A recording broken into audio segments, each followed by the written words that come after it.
Hello everyone and welcome to DCM, Doritos Connections, and Mountain Dew, your favorite local video game talk show. I am your host, Howard. I'm your host, David. And I spent yesterday looking at our full video game movie tier list, and I hate it. So we watched a new movie to try to mix it up so it's not Niners and Evil movies. And a show. And one show. Don't forget the show. Yeah, we're just gonna add a little more on the board here. There's like Howard said, there's too much Resident Evil on there. Mm-hmm. So, what are we putting on the board today, Josh? Illuminations, the Super Mario Bros. Movie. Spoilers. I mean, the trailer spoiled almost everything, so you're. They really did. I didn't even realize that until you just mentioned that. But no, 100% they did. Yeah, but yeah. So we reacted to their trailer a long time ago, which is our only video to get copyright struck, other than that one video in which we got banned in 4 countries. Yep. Sorry. I'm not. But yeah, so Illumination did a Super Mario Bros. Movie. And not a Super Mario Bros. Movie, the Super Mario Brothers movie. You gotta get it right.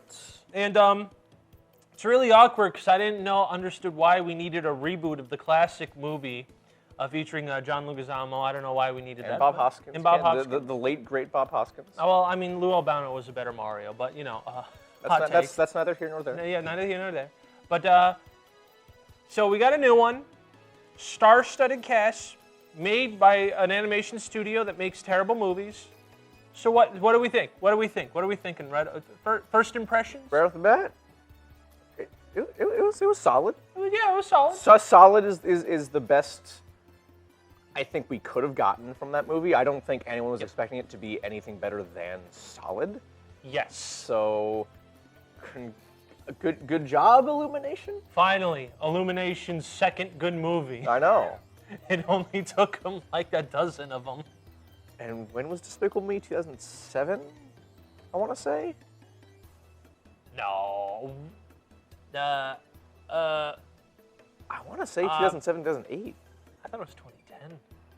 Yeah, maybe, I don't know. Oh. I've only seen it like once, maybe twice. Cringe, but, understandable.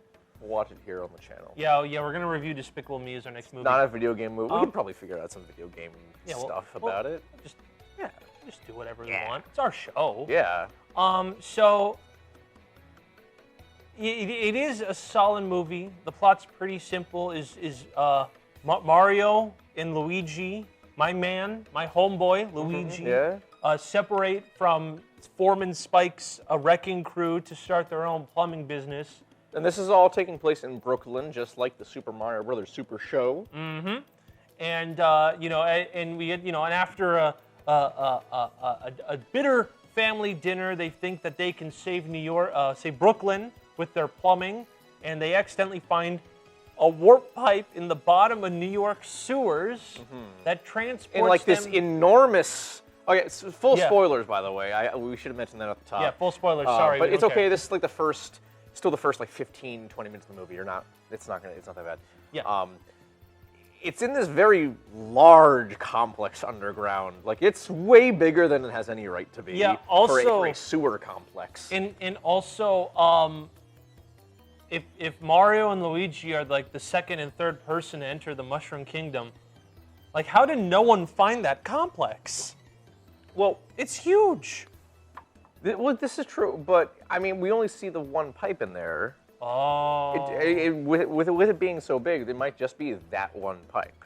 People may have found that, they just didn't find that one pipe.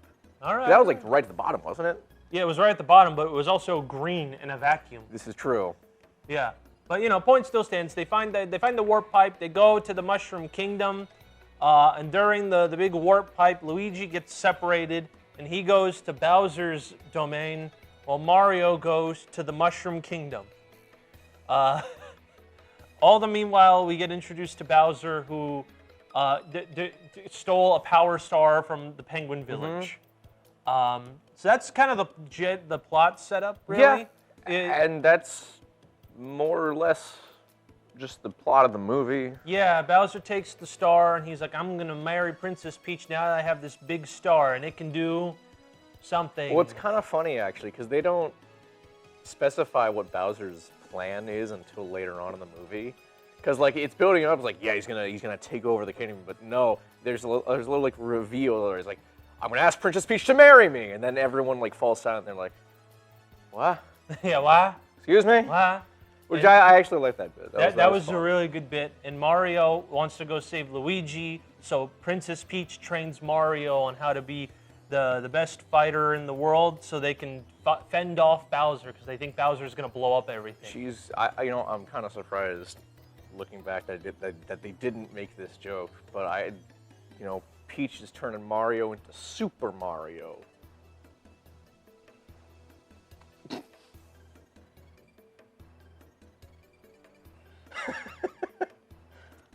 I'm sorry. But yeah, so it's very anything that you could expect happens in the plot absolutely happens. Luigi's running around screaming, gets captured by Shy Guys. Princess Peach is gonna ask the Kong village for warriors to help her fend off Bowser's army, and it's really just like. I think what was it? There was a Hard Times article where it was the screenwriter loved speedrunning so much he sped run every single scene of the movie. I did see that. Like it's everything is quick to the point, so the plot really doesn't have time to breathe. Yeah, and that's probably the biggest problem with the film is that the pacing is just all over the place. Yeah, like it really just goes from one set piece to another set piece to another set piece, so on and so forth. And what really sucks about that is that a lot of the characters have like no time. We don't have any time to like get to really know them. The biggest example of this is Luigi. He's barely in the movie. Yeah, he gets captured. He doesn't even. Well, he gets captured. He goes to the Darklands, or however they call it, and is taken to Bowser. And Bowser has the little thing where you see, where it's in the trailer, Bowser talking to Luigi. With the mustache interrogation, might I add. And that's pretty much the last time we see Luigi until the climax of the film. Yeah, and like along with that, there's a Donkey Kong subplot where they tried to give him like a narrative beat that essentially gets solved in the same exact scene it's introduced in when they're in the belly of the beast, where they're like, "Oh, my father's always disappointed in me. I'm not." They escape. Yeah. Very much. It's very like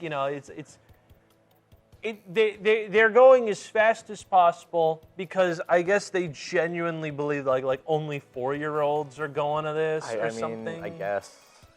So but like it's weird. It's like obviously children like Mario.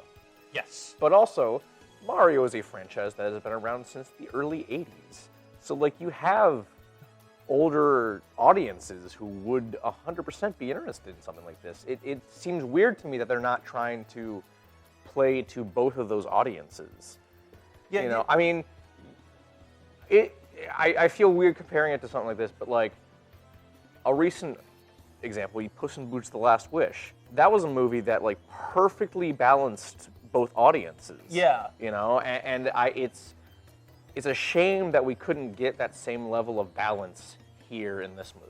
Oh, and before anyone goes, oh, you want Mario to be PG-13? No. No, what? No, not at all. Because this is so weird. Because of those really bad Rotten Tomatoes scores, which I don't agree with, like a 55 at all. No, but also Rotten Tomatoes is just never garbage. Yeah, it's a trash site. Yeah.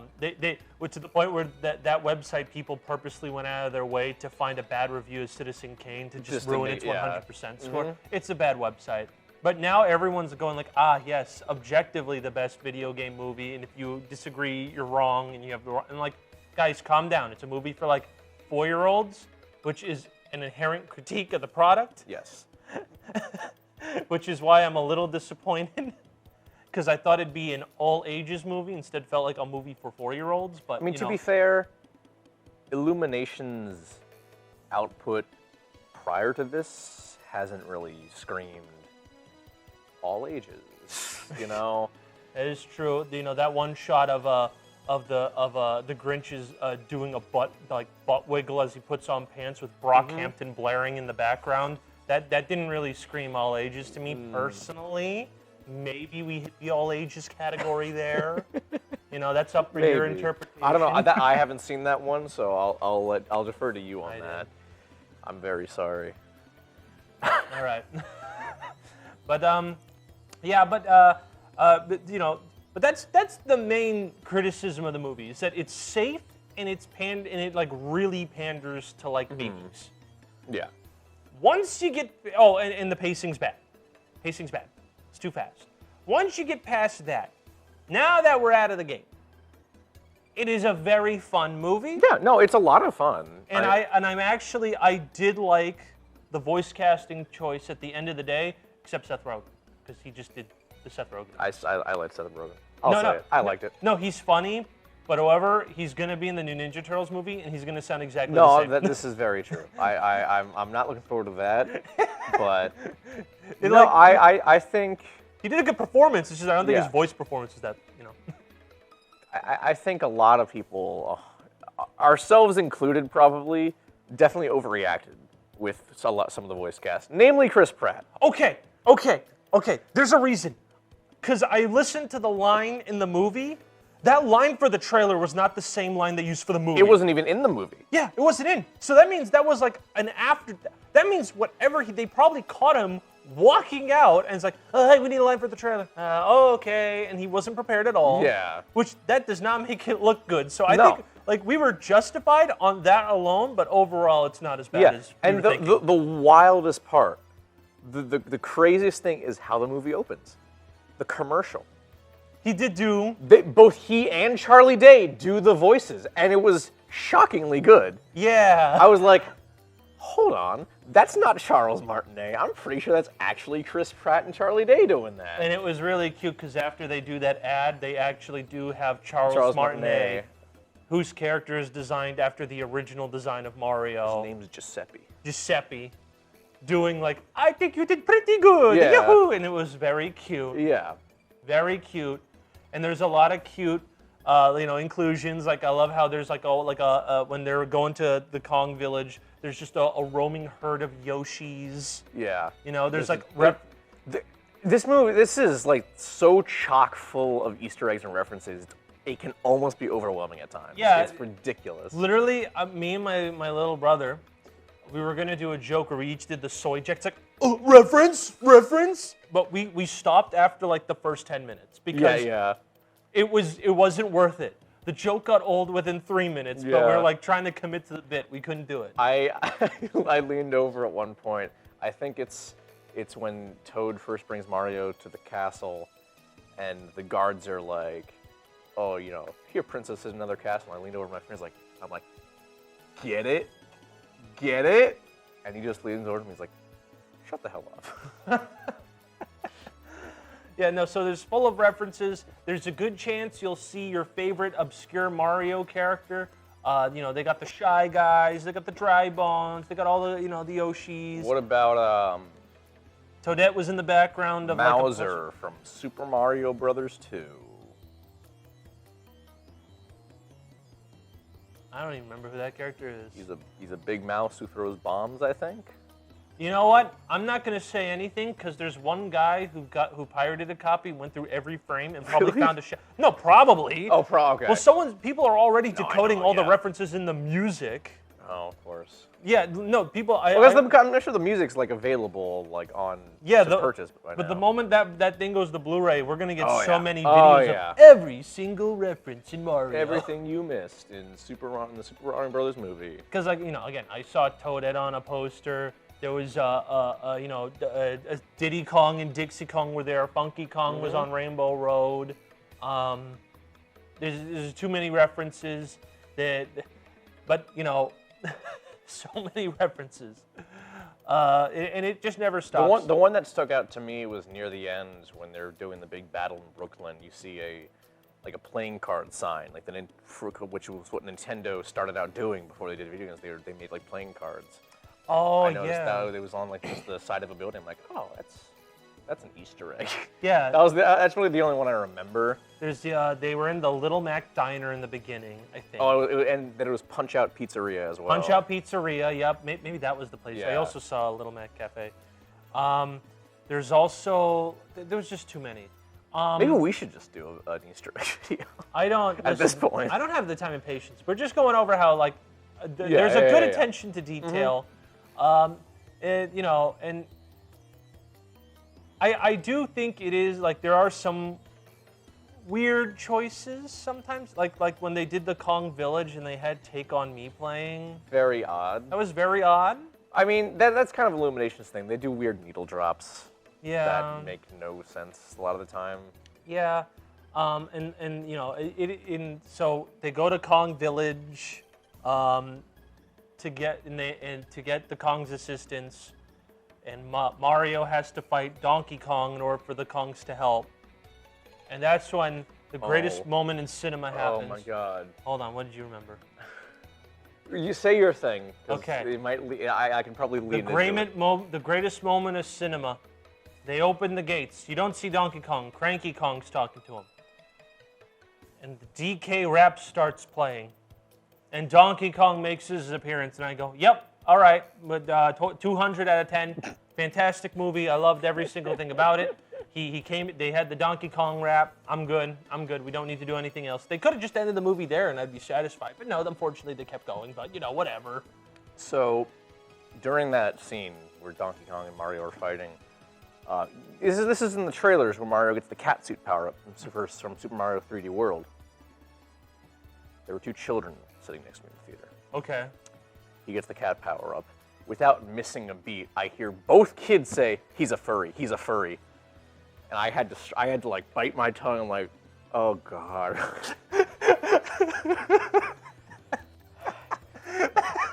That means nothing.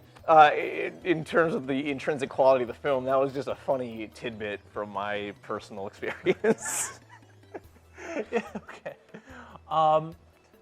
But yeah, so they fight. Mario wins because he uses the cat suit, and then they all agree. They build their Mario Kart. Mm-hmm. They build Mario Karts, and Toad's there, and he builds a monster truck. Yep. So that was very funny. I think the Mario Kart scene with Rainbow Road is probably the highlight of the film for me. It's definitely one of the most fun of the action set pieces. Honestly, it was really well choreographed action scene compared to like everything else Illumination does, because they go on Rainbow Road and Bowser like attacks because he got Luigi and Luigi squealed, and so so Bowser's army is invading the Kong army and everyone while they're on Rainbow Road, and it very, very well choreographed. Actually, like visually good to look at too. Oh, yeah, the whole stunning. movie is gorgeous. But like honestly, that specifically, I thought was like really good. Yeah. Like I remember like the background of that, like a lot of those shots, which yeah, you know they took their time, and that was fun. And then you know, only Princess Peach escapes like that whole kerfuffle. Everyone else gets either captured or like Mario and Donkey Kong, they get thrown into the ocean, whatever. And then you know. Everything looks bad, and then you know Princess Peach has to marry Bowser so that they don't hurt her toads. And then Bowser goes, "Okay, cool. For our marriage, I'm going to sacrifice everything I captured in the past 1 hour." And then she goes, "No," and then she uses. You don't think I'd really marry you, did you? And then she uses the ice flower and beats up Bowser, and this is the scene where Bowser and Mario meet for the first time at the end of the movie. Oh my God! I never realized that. That's another big thing with the characters is that, you know, their relationships between each other are not set up. Yeah. It's like Bowser and Mario hate each other because that's how it is in the games. That's true. You know who Donkey Kong has a rivalry with Mario because that's how it is in the games. All right, to put this into context, you know who has a more fleshed out relationship with each other character-wise? Bowser and Kamek. Yeah. Like it's a very very good on-screen duo. It that is. Work well with each other. I mean, it's Jack Black and Kevin Michael Richardson? I think so, yes. Okay, yeah. I'm pretty sure, yeah. And every scene with them together is pure comedy gold. They are, yeah. They stole the show. And then the moment that it's not the two of them talking, it's good. It's not as good, you know? yeah, that's just the whole, and of course, Mario saves the day, they fight, blah, blah, blah, blah, blah, Mario wins. Shocker. Shocker. But, and then, they go back to the Mushroom Kingdom and be plumbers there. And Yeah. It's cute. And they have an after-credit scene. There's 2 after credits. 2 after-credit scenes, that's right. Which I gotta say, so the second one, the last one, my friend, host of No Croissant, maybe you guys have seen it. Obscure podcast. Chris, Chicken Man, actually the last episode of No Croissant, he had to leave early because he was going to see the Mario movie. He's like, yeah, I had no choice in this. My friend just bought tickets without telling me. He gets back and he sends to our group chat, he says, okay, I'm not going to say anything spoiler-wise, but the after-credit scene, very Godzilla 1998. And immediately I'm just like, it's got to be Yoshi then. It's Yoshi. Because the 1998 thing is they have the last egg hatching. I'm like, what the hell else is it going to be than Yoshi? I actually had a bet with my friend. He said it was going to be Bowser Jr. I'm like, when have we ever seen Bowser Jr. hatch from anything? It's true. You know what? Uh-oh. I got $3 to prove that I won the bet. So there. But yeah, so that's pretty good. I mean, maybe Bowser Jr. maybe they're setting up for Sunshine because Yoshi is one of the main characters in Sunshine. Maybe they're doing Galaxy because they had the Luma that was depressive for no reason, which they never explained where that thing came from. Not important. It's just a funny haha. Not important. They just did the Rule of 3 gag and then just left it be. But yeah, honestly, hold on. Let me just bring up the tier one more time. Let me just bring up the tier. All right. Oh geez, it's all Resident Evil. What do you think? Like this movie's like a 6 or a 7 out of 10. Yeah, I'm thinking like low B. Lowest of the B. Okay, well, is it okay? What's better, a Resident Evil Apocalypse or the Super Mario Brothers movie? Oh, that's so hard though. Because like, objectively, Resident Evil Apocalypse is a bad movie, but it's like a lot of fun. I feel like I had more fun with Resident Evil Apocalypse than I did with the Super Mario Brothers movie. But the Super Mario Brothers movie is a better film. I think so. Okay, so bottom of the B tier, a solid 6 to 7 out of 10. Right, solid movie. I'm actually glad it is the highest grossing animated movie and not Frozen 2. Thank God, A movie that I don't believe anyone has ever watched. I haven't watched it. I've never met a single person who watched that movie. Nope. Never met it. In fact, I don't even think the people who made the movie even watched the movie. All right? I don't even know why that is one of the highest grossing movies of all time, personally. I don't know who even watched it. Frozen was really popular, and everyone's like, I want more Frozen. I want more. But it's okay, because now we got Mario. Now we're going to get Mario forever. Yeah, welcome to the Super Smash Brothers Cinematic Universe. Yeah, everyone wants Illumination to make a Zelda or Metroid movie, and that sounds disgusting. No Cinematic Universe, please. Just let people make what they want to make. Thank you. That's how we're ending it. It's a beg. Guys, just please be reasonable. Okay. That's how we're ending. Cool. Bye, everyone. Bye.